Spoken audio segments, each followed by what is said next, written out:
बहुत से लोग सनातन में पीपल की पूजा करते हैं। कौन कौन करते हैं पीपल की पूजा? जो नहीं करते हैं वो करना शुरू कर दो। कुछ नहीं कर सकते तो कम से कम पीपल पे जल चढ़ाना शुरू कर दो। 5 मिनट की ये कहानी मैं आपको सुना रहा हूं। इस कहानी को ध्यान से सुनना। रविवार के दिन पीपल को जल नहीं चढ़ाना चाहिए। रविवार के दिन न तो तुलसी को जल चढ़ाया जाता है और ना ही पीपल को।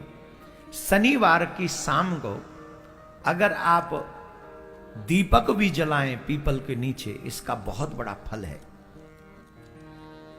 एक बहुत अच्छी कहानी 5 मिनट की है, इसको जरा सुन लें और उसके बाद में फिर आगे कथा बढ़ाएंगे। एक ब्राह्मण थे, वन में रहा करते थे। पीपल का एक वृक्ष उनके आश्रम में था, उन्हीं के आश्रम में था। और उनका एक ही काम था कि नित्य पीपल को जल चढ़ाते थे और पीपल की सेवा किया करते थे, प्रदक्षिणा किया करते थे।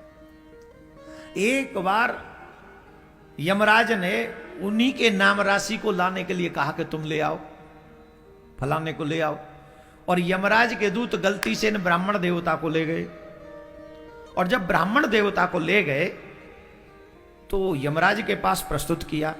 यमराज के साथ जब सामने प्रस्तुत किया तो भगवान यमराज ने देखा कि ये इनको क्यों ले आए, इनका तो समय नहीं, ये तो बड़े तपस्वी ब्राह्मण है, इनको क्यों लेके आए तुम? तो उन्होंने कहा कि हमसे गलती हो गई, आप हमने समझा आपने इन्हीं को बुलाया। बोले इनको नहीं बुलाया था, एक व्यक्ति मर गया उसे लाने के लिए बोला था तुम्हें, इनको क्यों ले आए? ये तो बड़े तपस्वी हैं, पीपल की पूजा करते, नारायण की पूजा करते। तो बोले अब तो अपराध हो गया, अब तो क्षमा मांगे। यमराज के दूत भी कहे महाराज क्षमा कर दो, हमको क्षमा कर दो, ये तो अपराध हो गया हमसे। बोले कोई बात नहीं। तो यमराज बोले कि अब आप चले जाओ। बोले चले जाएंगे, पर एक काम करो, पहले हम सब नरकों को देखना चाहते हैं कि यहां कौन कौन से नरक हैं और किस किस को कितना दुख मिलता है। उन ब्राह्मण देव को लेकर वो नरकों की ओर गए धर्मराज, और वहां जाकर देखा तो सब लोग बड़े दुखी थे। किसी को गर्म बालू पर नंगे पांव दौड़ाया जा रहा है, किसी को आग में तपाया जा रहा है, किसी को भट्टी में झोंका जा रहा है, किसी को पेड़ से उल्टा लटकाया जा रहा है, किसी को सामने रखकर बाणों से निशाना बनाया जा रहा है, किसी को नाना प्रकार के दुख मिल रहे हैं, अनेक। कोई गर्म भट्टी है, चूल्हे पे कढ़ाई चढ़ी है, उसमें झोंका जा रहा है, तपाया जा रहा है, तांबे की भूमि पर दौड़ाया जा रहा है, गर्म बालू में किसी को पानी में डुबाया जा रहा है, किसी को कीड़े मकोड़े खिलाए जा रहे हैं। उनकी ये दशा देखकर ब्राह्मण देव को बड़ा कष्ट हुआ, रोने लगे ब्राह्मण देव। और उनकी हाय हाय, वो सभी जो लोग नरक में थे वो चीख रहे थे, बचाओ बचाओ बचाओ, हमारी रक्षा करो, हमसे अपराध हो गया, हमसे अपराध हो गया। तो ब्राह्मण देव ने पूछा, तुम लोग कभी ना कभी तो मनुष्य बने होगे। ध्यान से सुनेंगे सिर्फ 1 मिनट, और ये बहुत गजब की लाइन है। ब्राह्मण देव ने कहा कि तुम कभी ना कभी तो मनुष्य बने होगे, और मनुष्य बनकर क्या तुमसे कोई सत्कर्म नहीं हुआ? तुमने कभी नारायण की पूजा नहीं की, तुमने कभी पीपल को जल नहीं चढ़ाया, कैसे नरक भोग रहे हो बताओ? तो उन्होंने कहा महाराज हमारे नरक भोगने का कारण है। कई बोले हमने झूठी गवाही दी कोर्ट में जाके, किसी ने कहा मैं रात दिन चोरी करता रहा, किसी ने कहा मैंने परस्त्री गमन किया, किसी ने कहा कि महाराज मैं आए हुए अतिथियों को बड़ी घूर घूर के दृष्टि से, क्रोध भरी दृष्टि से देखता था। अनेक पापी थे, नाना प्रकार के पाप करते थे। मैंने अपने मां बाप का अपमान किया, मैंने वेदों की निंदा की, मैंने पुराणों की निंदा की, मैंने भक्तों की आदि इतनी बातें सुनाते रहे। भगवान ब्राह्मण देव बोले तुमने इतने पाप किए, तुमसे कोई सत्कर्म नहीं हो? बोले एक भी सत्कर्म हमने नहीं किया। तो धर्मराज ने कहा चलिए अब आपका हो गया, आपने नरक देख लिया, आप निकलिए, चलिए अब आप नीचे जाइए। ब्राह्मण देव ने कहा मैं नहीं जाऊंगा। बोले क्यों? बोले इतने लोगों को दुखी देखूं तुम्हारे नरक में, और इतने लोगों को दुखी देखकर भी मैं शांत रहूं और मैं लौट जाऊं, तो मैं काहे का ब्राह्मण?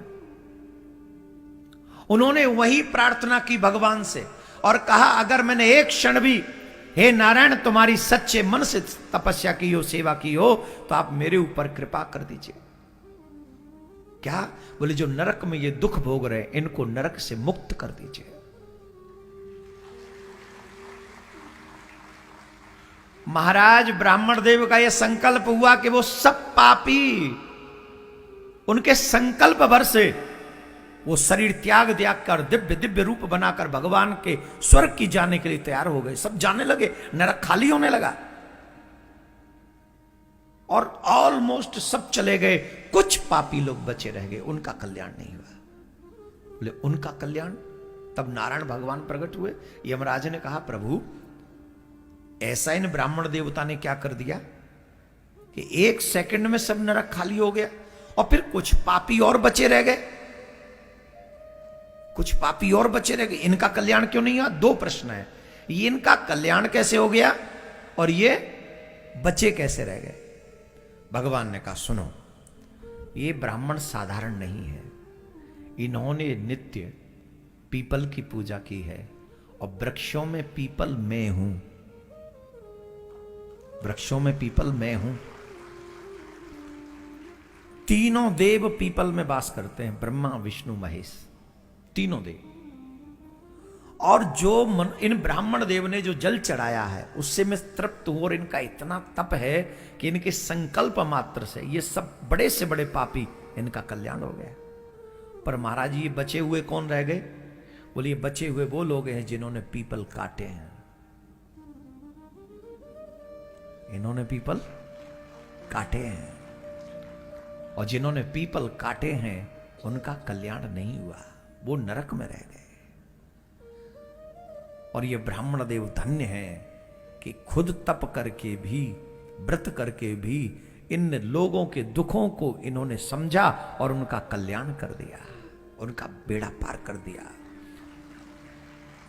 भगवान प्रसन्न होकर गए। मैं आपसे एक बात कह रहा हूं, अब ये कहानी सुनाने का रीजन क्या है? पूछो पूछो। आप एक कर्म करें, हम लोगों से कभी न कभी कोई न कोई त्रुटि हुई है कि कभी पीपल उखाड़ दिया, काट दिया, जो भी हुआ। कई घरों में पीपल हो जाते हैं। अब वो अपराध तो हुए तो नरक में जाना पड़ेगा फिर, और बचे जा सकते अभी मनुष्य रहते रहते। और कैसे? कम से कम 5-5 पीपल के वृक्ष रास्ते में लगाएं कहीं, जो आते जाते हुए लोगों को छांव मिले उसकी, और तब तक उनकी देखभाल करें जब तक वो बड़े न हो जाएं। और इतना आप कर सकते हैं। 5 पीपल मेरे विचार से 50 रुपए से भी कम में आ जाएंगे। 50 रुपए भी नहीं लगने। अब चाहते हो तुम्हारा कल्याण हो, तुम चाहते हो नरकों से बचें, तो 5 पीपल के वृक्ष आप सब अपने द्वारा लगाएं। पीपल को जल दें, रविवार को जल न दें, ये ध्यान रखें। और अगर शनिवार को दीपक भी जला दें तो तुम्हारा कल्याण होने से कोई नहीं रोक सकता, निश्चित कल्याण।